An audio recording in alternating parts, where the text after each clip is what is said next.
Outre la gestion de la pandémie et de la campagne vaccinale, l'exécutif réfléchit aussi à un scénario de sortie de crise avec la création d'un pass sanitaire. Il permettrait, selon Emmanuel Macron, la réouverture des lieux culturels et des restaurants. Mais l'idée soulève de nombreuses interrogations. Explication de Julia Sigard.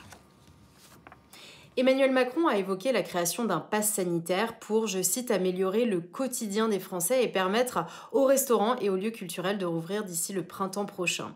Il se présente aujourd'hui comme un outil numérique disponible à tous les Français qui pourrait utiliser par exemple des QR codes qui apparaîtraient à l'entrée de certains lieux et qui permettraient de remonter les chaînes de contamination plus facilement. Il permettrait également de présenter par exemple des tests PCR effectués récemment. Mais la question épineuse, c'est est-ce que finalement ce pass sanitaire ne va pas devenir un passeport vaccinal qui permettrait par exemple de montrer si une personne a été vaccinée et de conditionner son accès à certains lieux publics. Pour l'instant, Emmanuel Macron a écarté cette idée, mais on sait que sous la pression internationale, un tel document pourrait devenir obligatoire. La question se pose par exemple au sein de l'Union européenne qui cherche une démarche commune.